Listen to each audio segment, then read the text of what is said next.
Win big with new DRF All Access past performances. With one best-in-class product, you now get all three past performance formats. Go to DRF.com and use coupon code 1FREEPP for a free single card today. Hi, everyone. I'm Brad Free with David Aragona. This is Daily Race Inform's Derby Watch. David, there were 3 stakes races last weekend that produced just some minor turnover to the Derby Watch list. 2 additions, 2 defections.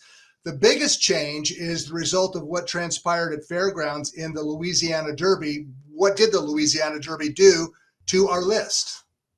Yeah, you could say the biggest winner of last week was actually our number 1 horse on Derby Watch, Sierra Leone, because his form from the Risen Star was certainly flattered by the result of the Louisiana Derby, as horses who finished behind him finished 1st, 2nd, and 4th in that Louisiana Derby, all horses that were already on this Derby Watch list. Obviously, the horse that made the biggest jump up Derby Watch was Catching Freedom, who I now did install as the clear-cut second choice at 8-1. He was the Louisiana Derby winner, and just feels like a horse that has been steadily improving for trainer Brad Cox.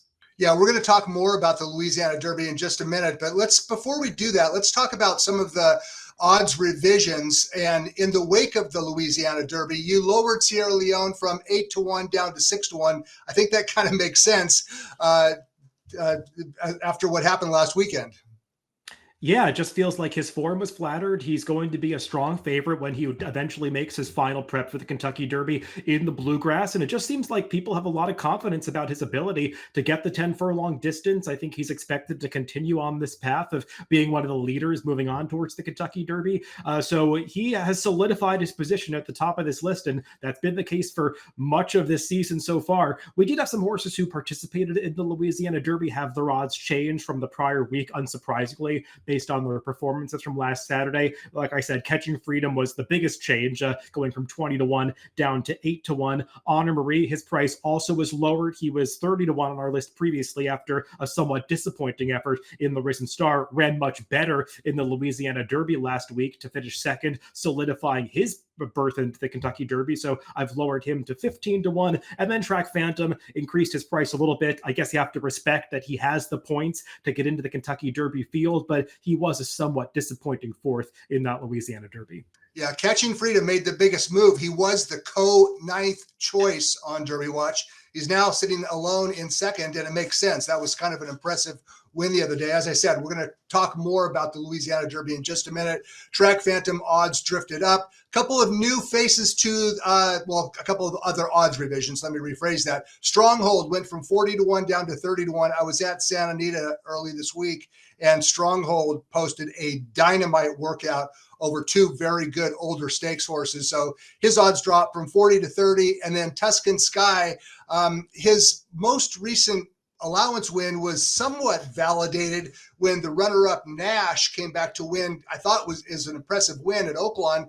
His buyer speed figure actually dropped. Nash's figure dropped from a 91 to an 85, but Tuscan Sky drifted up a little bit. He's now at 30-1. 2 additions to the list, David, those being T.O. Password and West Saratoga, a couple of horses that are kind of difficult to take seriously as top contenders. Agree?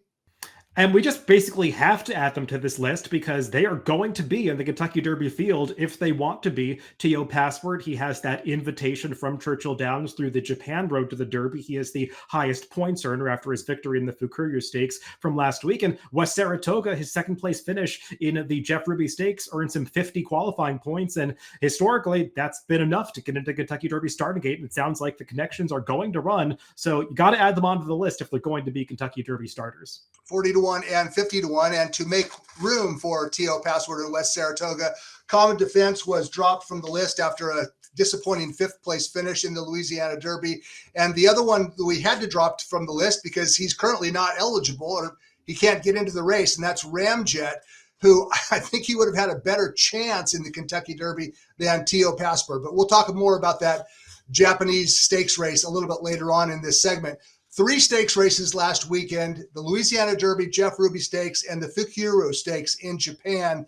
The most significant was the Louisiana Derby. Track Phantom was the 2-1 favorite.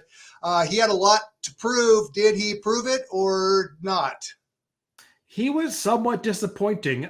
The pace of this race, it did come apart, but when you look at the raw fractions, they're not especially fast. I mean, he got away with a 48 and 1/2 mile. Seemed like he was doing it comfortably on the front end, and it just sort of felt like Track Phantom didn't really see out that demanding mile and 3/16 distance through the final furlong. He ran okay to be fourth in this race, beaten just over 2 lengths, but still somewhat disappointing for a horse who had run so well consistently in his prior races. And this was a race that was mostly dominated by horses closing from the back of the pack. I thought Catching Freedom did very well to pass as many rivals as he did in the stretch after having some minor trouble at the start. I don't think Fluffy and Pratt wanted to be quite as far back as he was in the early stages, actually trailing the field early, but he unleashed a big late kick once he got into the clear. And I think the big positive takeaway with Catching Freedom is that he was more professional in this race than we had seen in some of his prior races, including in that Risen Star when he was swapping lead through the stretch, racing a bit greenly. He seemed to get over some of that greenness in this Louisiana Derby, switched over to his right lead at the 3/16 pole, and stayed on that right correct lead all the way to the wire, and it really helped him finish off this race strongly.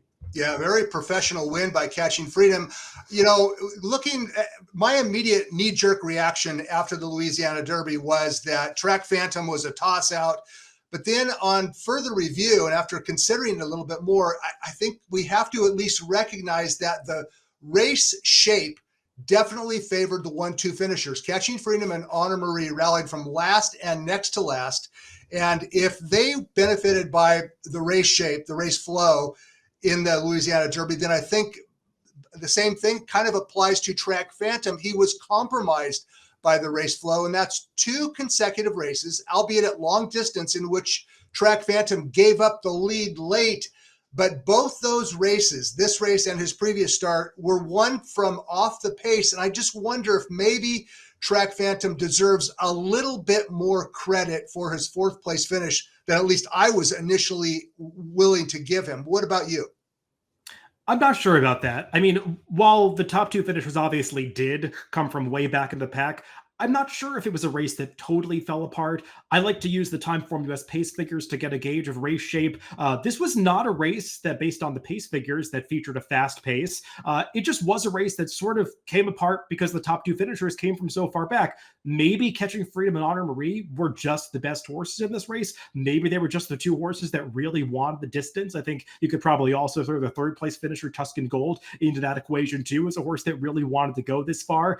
Track Phantom, I'm not sure. I would have liked to see him put away Common Defense a little more decisively than he did if I was going to upgrade him more than I currently am coming out of this race. Steve Asmussen did say in the aftermath that based on what he saw and talking to Joel Rosario, they'll think about adding blinkers for the Kentucky Derby. That always feels like a bit of a desperation move for me, but we'll see how he trains in the coming month. I looked up Asmussen's record with blinkers on in graded stakes races, and it's not that good. There's the last 5 years, 13 horses adding blinkers in graded stakes races. None of them won. 3 of them finished second. So you're right. I mean, Track Phantom does have a lot more to prove. Beyond the numbers, though, I just can't get past the idea that the race flow benefited the 1-2 finishers and compromised Track Phantom. One other thing that just kind of bugs me about this race, and that is that the top 9 finishers in this race all earned career best speed figures by an average of 7 to 8 points, and they all improved by about 9 points off their most recent start. I'm not saying that the figure is wrong, the 97 buyer that Catching Freedom earned, but it just seems like a large portion of this field took a rather substantial move up the ladder in terms of speed figures. Am I overthinking things, or is that a valid concern? No, I think that's a legitimate point to make. And I think you have to realize as a speed figure maker, it's not ideal to have a race carded going a mile and 3/16 when they almost never run that distance at fairgrounds. It just creates a situation where you have to have a little less confidence in the number because they basically run a mile and 3/16 once a year for this Louisiana Derby and little other time. So I think that it's a number that you might want to watch and monitor moving forward. But I do have those same concerns, Brad, when you see all of these horses jumping up to run a career career best number. Our DRF colleague, Craig Milkowski, who make the Time Form US speed figures, he had this race a little bit slower. He gave Catching Freedom a 114, which is just slightly higher than some other preps that we've seen be the best so far. So Catching Freedom, definitely a horse that got the distance. Where he ultimately stacks up in terms of how fast this final round of prep races collectively is going to be, we're going to find out in coming weeks. I think that 97 is going to end up being one of it's going to be probably in the top 5. I'm just guessing. A good solid number, if you believe it. I don't see any reason not to believe it. I'm just concerned that so many horses ran so well compared to their previous form. One other thing that always bugs me every year about the Louisiana Derby is that this race has been historically unproductive in terms of the Kentucky Derby. Now, there have been a couple of horses that have inherited victory in the Kentucky Derby after running in the Louisiana Derby. Country House in 2019, he ran 4th in the Louisiana Derby. He finished 3rd in the Arkansas Derby, and then he won the Kentucky Derby when Maximum Security was disqualified. Mandaloun in 2021 finished 6th in the Kentucky Derby and was later declared the winner of the Kentucky Derby. Mandaloun finished 6th in the Louisiana Derby and later declared winner of the Kentucky Derby when Medina Spirit was disqualified. But when we look at the chart of the 13 Louisiana Derby winners this century that made their next start in the Kentucky Derby, let's go ahead and take a look. And it's not a pretty sight.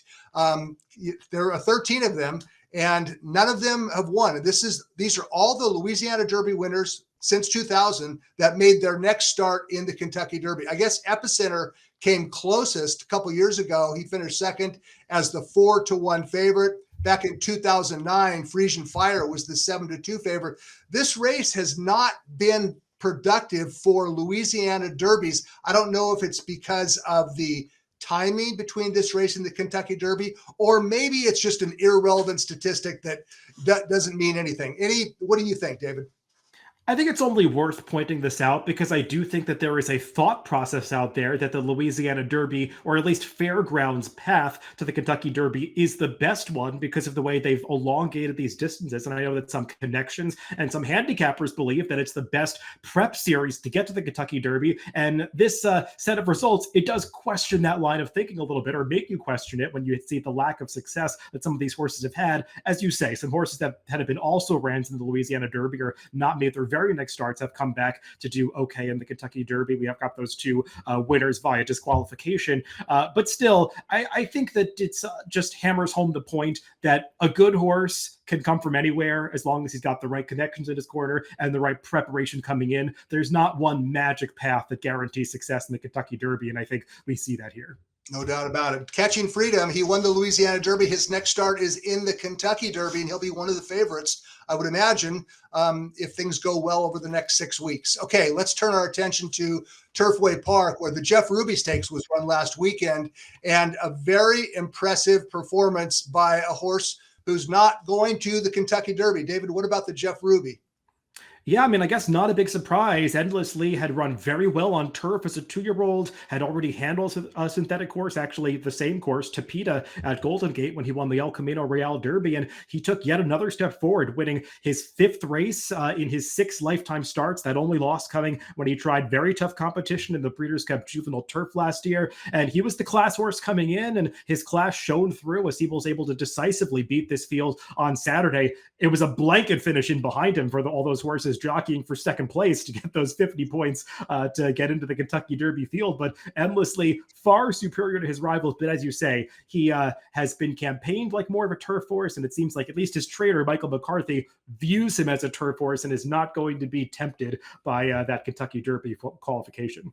McCarthy said exactly that after the race on Saturday, and I spoke with McCarthy on Monday morning out at Santa Anita just to make sure that he hadn't changed his mind, and he has not. And so why wouldn't Endlessly take a shot at the Kentucky Derby? Well, the reason is because McCarthy knows what he's looking at, and he has worked Endlessly 28 times on dirt.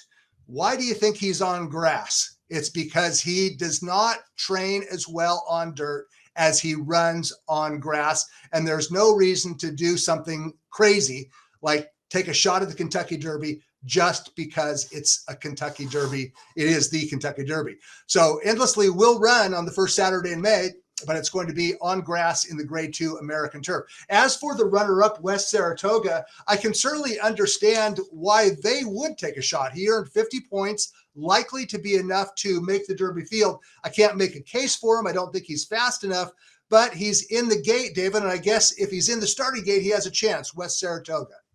Yeah, he was able to avoid some bumping that seemed to affect some horses that finished in that photo for second with him, but he got to his nose on the wire behind Endlessly, and he does get those 50 qualifying points. He did get a very wide trip every step of the way in this Jeff Ruby, breaking from an outside post position. He was basically 4 to 5 wide around the racetrack, so I do think you want to give him credit for that at least, but still, I mean, he's got that top buyer of 85 over Synthetic. He's a horse that has already run 10 times, so it's hard to project him having that much more upside, but I do imagine he's going to be one of the feel-good stories of the Kentucky Derby going into that race for some low-profile connections. West Saratoga is in the field, and as for the third place finisher, we should at least mention him, and that was Seize the Gray, whose trainer Wayne Lucas said he had a lot of trouble. I'd have to go back and check that, but Seize the Gray is going to come back 2 weeks from now and run again in the Bluegrass in an effort to accumulate enough points to make it into the Derby field. I think it's a little bit of a reach, but I can't blame Lucas for giving it a shot. What about Seize the Gray? Yeah, I was wondering if Seize the Gray was the one that caused some of the trouble for the horses in behind him, as there was quite a bit of bumping. I was a little dumbfounded that there was no inquiry into the stretch drive because there was a lot going on in behind Endlessly with all those points on the line. But he did get to the wire third. He ran fine, and obviously he's a horse that does have prior dirt form, and it seemed like he was moving in the right direction when he won that allowance race at Oaklawn. Being a son of Arrogate, you would imagine that distance not supposed to be a problem for him, but he's another one that's just going to have to run fast. He'll have to run faster. One thing about Lucas, and this has been true throughout his career, he's not afraid to run horses. So Seize the Gray is going to come back 2 weeks in the Bluegrass against Dornoch and company in Sierra Leone as well. So Seize the Gray, he's going to be jumping way up in class in the Bluegrass at Keeneland. That's a look at the Jeff Ruby. Last weekend in Japan, David, a surprise result in the Fukuru Stakes. I probably have butchered his name. I don't know what to make of this race, but set up the Fukuru Stakes for us. Well, T.O. Password, who was nearly 14-1 going into the starting gate, was able to get to the front from an outside post position and just control this race on the front end. Kicked away nicely in upper stretch, but he was getting pretty leg weary towards the end and just barely held on to earn that Kentucky Derby qualifying spot via the Japan Road to the Derby. The Fukuru is the final leg in that series, and it offers 40 points to the winner. Not 40 points to be measured against the other horses earning points through the U.S. route, but just has to lead among the other Japanese contingent competing in this Japan Road to the Derby series. And in earning those 40 points, he did top Ramjet, the winner of the Hyacinth Stakes, who earned only 30 for that victory. I think the connections of both of these horses want to go to the Kentucky Derby, but obviously T.O. Password has the points edge right now, so he'll be the one that does get that spot if the connections do proceed on. He's just 2 for 2 in his career. Both wins have been earned going 1 mile and an eighth around 2 turns, so at least he has that foundation underneath of him, but still a very lightly raced horse moving on to the Derby. Let's take a look at the stretch run of T.O. Password, and turning for home. He's been running comfortably throughout. He kicks away, and from right here, if you bet on a front running horse on dirt, and he has a 3-length lead in mid-stretch, you start walking to the window. But David, as you mentioned, this horse got really, really tired late. It was his first start since early January, and he barely held on at the wire. In fact, watching it live, I wasn't sure that he did hold on. T.O. Password, he did win by, what was the margin? It was ahead. He's in the Kentucky Derby. And Ramjet, I think Ramjet's career record, his achievements kind of outshine T.O. Password, but the only way that Ramjet can make it into the Kentucky Derby field now is if T.O. Password should somehow defect. And the word as of this week is that T.O. Password is headed toward the Kentucky Derby. To me, he's kind of a throwout, but you're right about his foundation. He does have a pair of 9 furlong races under his belt, and they were both victories. So stranger things certainly have happened. All right, let's wrap it up with a couple of quick takeaways. I'll go first. As far as the Louisiana Derby goes, I'm going to hold off for now on complete and total endorsement of Catching Freedom. I liked what I saw. David, you're right. He was far more professional in his win, and he's moving in the right direction for Brad Cox and Flavian Pratt. For the reasons I mentioned earlier, the historical challenge of Louisiana Derby winners, the super high speed figure, which I was not expecting to see, I'm going to wait until I make up my mind on Catching Freedom. I have 6 weeks to do that. Unfortunately, I don't have another race to go by because his next start will be in the Kentucky Derby. And I think you might disagree, David, I'm not going to completely dismiss Track Phantom. I think that he had the race shape against him in both recent starts. He's got speed, and there's a lot of contenders, a lot of Kentucky Derby candidates, I should say, that don't have that early speed. As far as the Jeff Ruby goes, I'm going to have to pass on that. I'm glad to see that Derby fever did not reach the McCarthy-Ammerman camp, and I'm glad that Endlessly is going to stay on grass. And I don't blame the connections of West Saratoga for taking a shot. As for the Japan Road to the Derby, it's unfortunate to me because I was looking forward to seeing Ramjet maybe make the field and see what he can do. So how about some takeaways from you, David?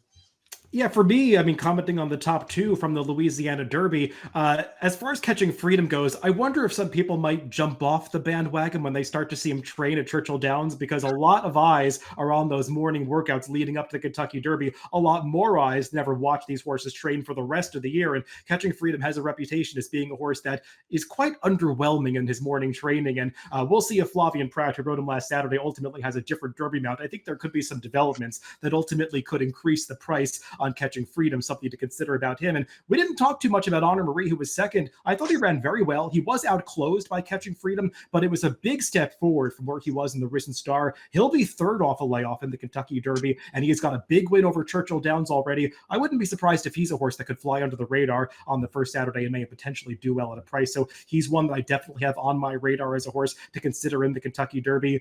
Don't expect the Jeff Ruby to have a major impact, but we've been wrong about that before, and we've had that opinion. And I'm interested to see what we get from these Japanese horses, Tio Passport included, but they do seem to have a tall order ahead of them.